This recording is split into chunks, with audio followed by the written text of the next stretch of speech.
Good morning विद्यार्थियों। फिलो institute 2023 के online platform पर सभी विद्यार्थियों का स्वागत है। आज हम लोग कक्षा 12 के भौतिक विज्ञान से एक बेहद इम्पोर्टेंट टॉपिक को पढ़ेंगे जो लगभग प्रत्येक वर्ष बोर्ड एग्जाम में पूछा जाता है और हम यह भी कह सकते हैं कि इस साल भी पूछा जाएगा। तो आइए उस टॉपिक को देख लेते हैं कि उस टॉपिक का नाम क्या है। तो यहाँ पे मैंने लिखा है गॉस थ्योरम, गॉस प्रमेय, यानी इसको बोलते हैं गॉस थ्योरम। गॉस थ्योरम आज पढ़ लेते हैं गॉस की थ्योरम क्या है। तो गॉस थ्योरम का कथन है कि किसी बंद पृष्ठ से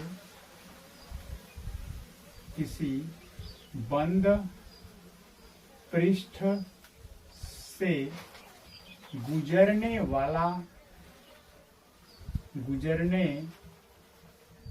वाला वैद्युत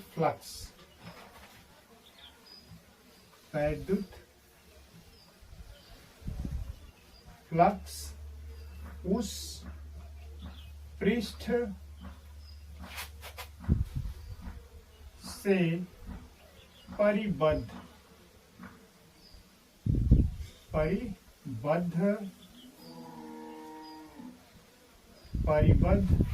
कुल आवेश का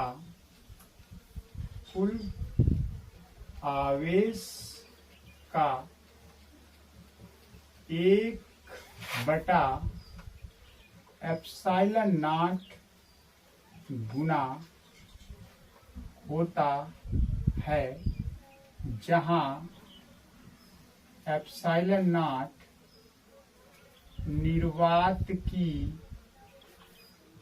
वैद्युतशीलता है।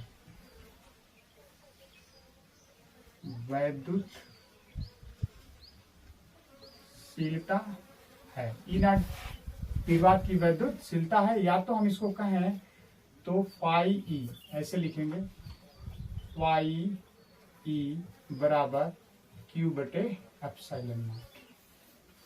इसको आज हम लोग गॉस की प्रमेय को प्रूव भी करेंगे। तो देखिए, गॉस के प्रमेय का कथन यही है कि किसी बंद पृष्ठ से गुजरने वाला वैद्युत फ्लक्स उस पृष्ठ से परिबद्ध कुल आवेश का 1/ε0 गुना होता है, जहां ε0 निर्वात की वैद्युतशीलता होती है। यदि टोटल आवेश Q है तो निर्वात की वैद्युतशीलता 1/ε0 गुना होती है।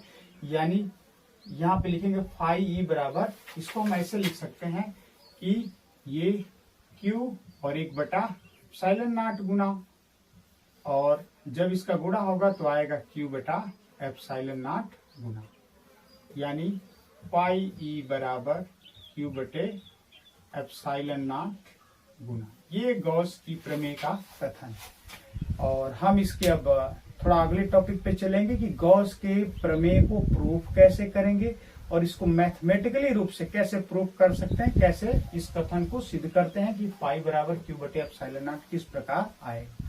तो चलिए हम अगले टॉपिक को भी देख ले रहे हैं। इस कथन को आप लिख लीजिए, मैं आपको 20 सेकंड का टाइम दे रहा हूं, तब तक इसको नोट डाउन कर लीजिए।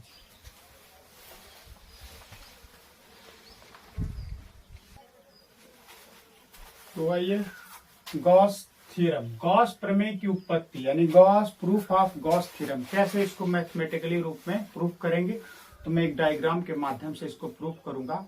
बड़े ध्यान से क्लियर पूर्वक देखिएगा। एक बार देखने के बाद मेरा वादा है और एक गारंटी है कि आपको पूरी तरह से गॉस थ्योरम का प्रूफ आ जाएगा, जो यदि पेपर में आया तो आप बड़े आराम से प्रूफ भी कर सकते हैं, यदि लिखने के लिए आया तो उसे आप लिख भी सकते हैं। तो आइए, अब यहाँ पे मैं एक बंद पृष्ठ ले रहा हूं। ये बंद पृष्ठ कुछ इस प्रकार, ये एक बंद पृष्ठ मैंने ले लिया। ये बंद पृष्ठ है, गोला है। मान लेते हैं कि इसका एक केंद्र O है। इसके पृष्ठ पर एक बिंदु मैं P ले रहा हूं, ये बिंदु P है। और ये मैं मान ले रहा हूं कि गोले के केंद्र से P की दूरी क्या है, R मीटर है। गोले के केंद्र से बिंदु P की दूरी कितनी है, R मीटर है। ठीक है, स्मॉल r मीटर। और हम यहाँ P पर एक लघु क्षेत्रफल की कल्पना कर लेते हैं। मान लेते हैं कि एक लघु क्षेत्रफल है जिसको हम वेक्टर dA से प्रदर्शित कर सकते हैं। ये लघु क्षेत्रफल मान ले रहे हैं, इसलिए कि हम ये मान सकते हैं कि लघु क्षेत्रफल से गुजरने वाला जो वैद्युत फ्लक्स होता है लगभग एक समान होता है, इसीलिए छोटा सा क्षेत्रफल है। और अब ये मान ले रहे हैं कि इसके आवेश एक, इस गोले के केंद्र पर एक आवेश प्लस Q रखा है, तो इस आवेश के कारण बिंदु P पर एक वैद्युत क्षेत्र की तीव्रता उत्पन्न होगी, और उसको मान ले रहे हैं कि ये वैद्युत क्षेत्र की तीव्रता E है, जिसकी डायरेक्शन E है। वैद्युत क्षेत्र E की दिशा, क्योंकि वैद्युत क्षेत्र की तीव्रता सदिश राशि है तो उसका डायरेक्शन होगा, और फ्लक्स बाहर निकल रहा है तो बाहर की तरफ है। और हम ये भी जानते हैं कि कोई बंद पृष्ठ है तो उसका भी क्षेत्रफल होता है, उस किसी बंद पृष्ठ का क्षेत्रफल अभिलंबवत बाहर की तरफ होता है। तो इस DA की दिशा को हम मान ले रहे हैं कि ये DA की दिशा है, ये क्षेत्रफल वेक्टर DA की दिशा है। और हम ये भी मान ले रहे हैं कि DA क्षेत्रफल वेक्टर DA और वेक्टर E वैद्युत क्षेत्र के बीच का जो कोण है ये कितना है, थीटा डिग्री। थीटा डिग्री कोण को भी मान लिया हमने, थीटा डिग्री है। अब जो हमने बनाया उसको हम चाहे तो लिख सकते हैं, लिखने के बाद प्रूफ करें या डायरेक्ट प्रूफ करें, कोई फर्क नहीं पड़ता है। आप चाहे तो इतना फिगर बना लिए तो लिख भी सकते हैं, और चाहे तो डायरेक्ट प्रूफ भी कर सकते हैं। मैं थोड़ा लिख ले रहा हूँ, यहाँ पे लिख रहा हूँ कि एक बंद पृष्ठ है, एक बंद पृष्ठ जिसका केंद्र O है,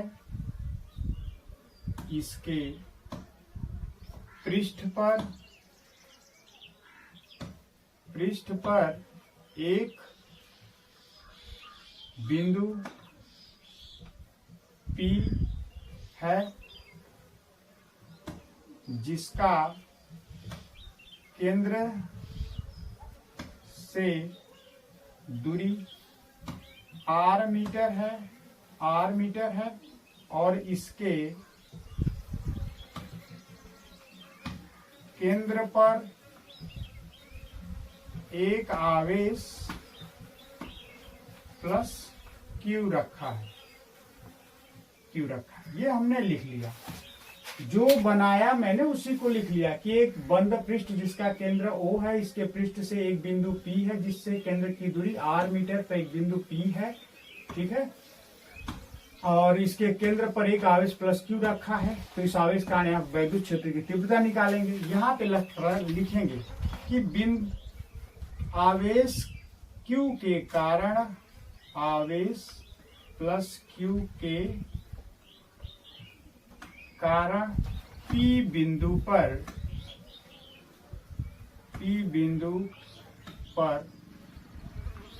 उत्पन्न वैद्युत क्षेत्र की तीव्रता,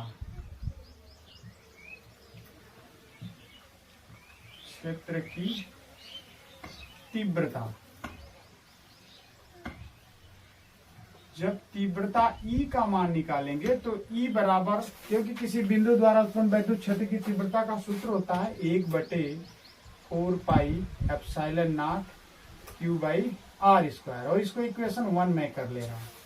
ये क्या होगा, प्लस Q आवेश कारण E पर वैद्युत क्षेत्र की तीव्रता इतना ही उत्पन्न होगा, तो मैंने इसको लिख लिया।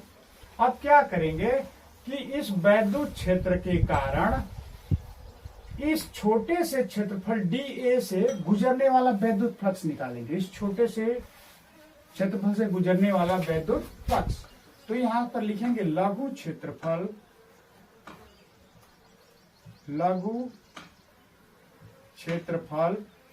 DA से गुजरने वाला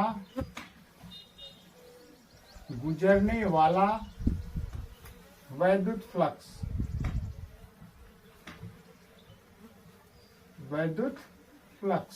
तो यहाँ पे लिखेंगे फाई E, छोटा सा क्षेत्रफल है तो मैं इसको d फाई कर लूं, d फाई E बराबर क्या होता है, तो यहाँ पे लिखेंगे वेक्टर E और डॉट वेक्टर DA, यही गुजरने वाला वैद्युत फ्लक्स होगा। और जब हम ई डॉट डी ए, यानी इसका क्रॉस प्रोडक्ट कराएंगे तो आएगा, इसके बीच का कोण थीटा है, तो डी फाई ई का जो मान आएगा वो आएगा ई इंटू डी ए और इंटू कॉस थीटा के बराबर आएगा। क्यों बराबर आएगा? क्योंकि ई का परिणाम ई, डी ए का परिणाम डी, इनके बीच का कोण थीटा, इसलिए कॉस थीटा। तो डी फाई बराबर E into D A into cos theta के बराबर आ गया। अगले टर्म में क्या करेंगे, हम इसमें इक्वेशन 1 से ई की वैल्यू इसमें पुट करेंगे। तो आइए देखते हैं इसकी वैल्यू पुट करने पर क्या मिल रहा है। जब यहाँ पर ई की वैल्यू पुट करेंगे तो डी फाई ई की जो वैल्यू आएगी वो आएगी, ई की वैल्यू 1/4 पाई एप्सिलॉन नॉट, तो यहाँ Q बटे 4 पाई एप्सिलॉन नॉट, और यह है डी ए कॉस थीटा बटे आर स्क्वायर होगा, ये आएगा। क्यों? क्योंकि देखिए ई का मान 1/4 pi epsilon Q by r square, और यहाँ से बच रहा है डी ए कॉस थीटा। मैंने d A cos theta r square को एक जगह लिख लिया और Q बटे 4 पाई एप्सिलॉन नॉट को एक जगह लिख लिया, ताकि हमको आगे सरलता रहे प्रूफ करने में। और हम ये जानते हैं कि डी ए कॉस थीटा बटे आर स्क्वायर बराबर होता है डी ओमेगा, और डी ओमेगा क्या है? तो घन कोण है, इस छोटे से क्षेत्रफल द्वारा गोले के केंद्र पर बना कोण है। आइए फिगर में भी देख लेते हैं। ये छोटा सा क्षेत्रफल गोले के केंद्र पर ये कोण अंतरित कर रहा है, ये इस प्रकार का एगो कोण बना रहा है, और जिसको हम घन कोण बोलेंगे, और इस घन कोण को क्या बोलेंगे? D omega. क्यों? क्योंकि किसी गोले द्वारा गोले के केंद्र पर बने कोण को घन कोण कहते हैं। तो एक छोटा सा गोले का भाग है, और ये जो गोले के केंद्र पर कोण बनाएगा उसी को छोटे गोले द्वारा बना घन कोण मानेंगे, तो डी ओमेगा है। डी ओमेगा किसके बराबर है? D A cos theta by r square के बराबर है। ये वैल्यू जब इसमें सब्स्टिट्यूट करेंगे तो हमको डी फाई ई बराबर मिलेगा, क्या मिलेगा? Q बटे 4 पाई एप्सिलॉन नॉट और डी ओमेगा मिल गया। और इक्वेशन हम इसको 2 करेंगे। क्या किए हम? इस पूरे के बराबर डी ओमेगा रख दिया इसमें, तो हमको ये मिल गया। और हमको ये पता चल गया कि छोटे से क्षेत्रफल से गुजरने वाला वैद्युत फ्लक्स यही होगा। इसी प्रकार क्या करेंगे, इस संपूर्ण गोले से गुजरने वाला वैद्युत फ्लक्स निकालेंगे। तो हम इसी का इंटीग्रेशन कर दें तो हमारा मामला सॉल्व हो जाएगा, पूरे पृष्ठ से गुजरने वाला वैद्युत फ्लक्स पता चल जाएगा। तो मैं यहाँ लिख रहा हूं कि संपूर्ण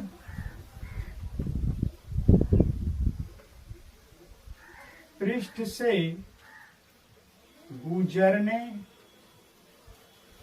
वाला वैद्युत फ्लक्स, तो संपूर्ण पृष्ठ से गुजरने वाला वैद्युत फ्लक्स को मैं फाई लिख ले रहा हूं, फाई। और फाई बराबर क्या होगा?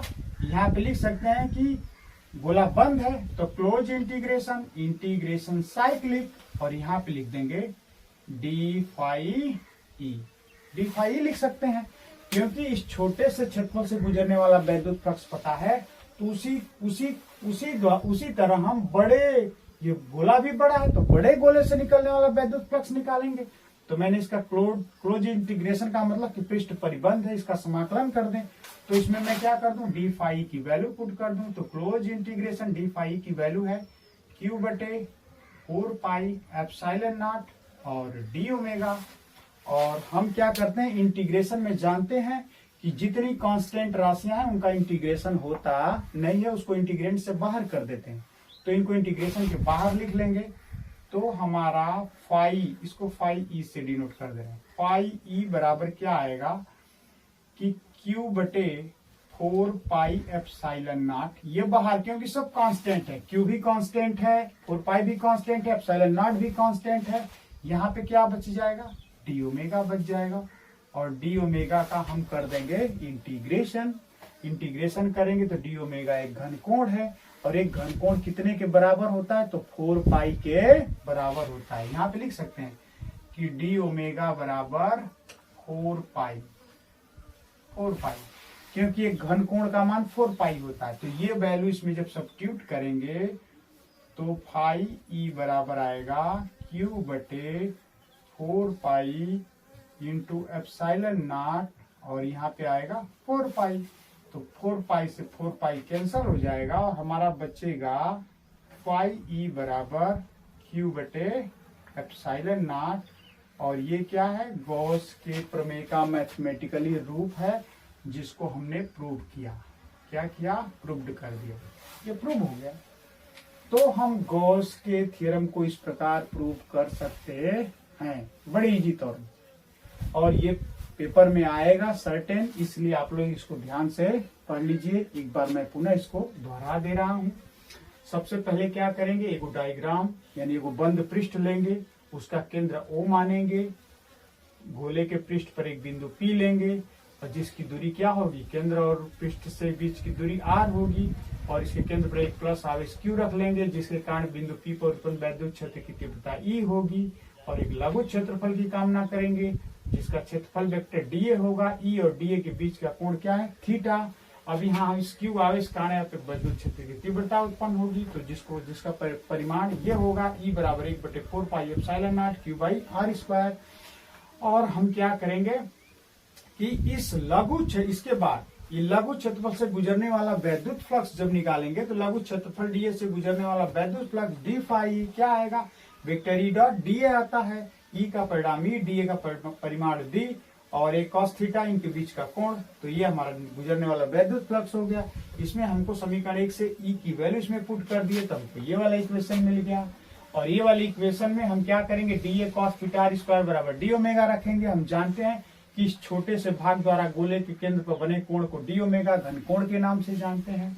तो हमने dA cos theta by r square बराबर d ओमेगा रख दिया। इसको इस मतलब इक्वेशन में रखने के बाद हमको क्या मिला, d फाई बराबर Q बटे 4 pi epsilon not d omega मिला, और जिसको हम इक्वेशन 2 कहते हैं। अब हमको पता चल गया यहाँ पर कि छोटे से क्षेत्रफल गुजरने वाला वैद्युत फ्लक्स का मान इतना ही होता है।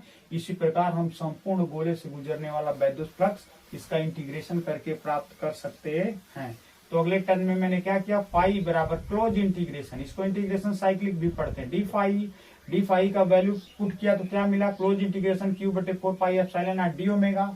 और अगले टर्म में Q बटे 4 पाई एप्सिलॉन नॉट कांस्टेंट है, इसको इंटीग्रेशन से हमने बाहर रख लिया, और क्लोज इंटीग्रेशन डी ओमेगा का जब इंटीग्रेशन करेंगे तो 4 पाई के बराबर आएगा। हमने इसकी वैल्यू 4 पाई रख दिया, 4 पाई से 4 पाई कैंसिल हो गया, फाई बराबर Q बटे एप्सिलॉन नॉट आ गया। यही गॉस के थ्योरम का मैथमेटिकली रूप है जो इजी वे में हमने प्रूव कर दिया। हमारी वीडियो कैसी लगी कमेंट करिएगा और नेक्स्ट वीडियो का वेट करिए। तब तक के लिए थैंक यू, धन्यवाद।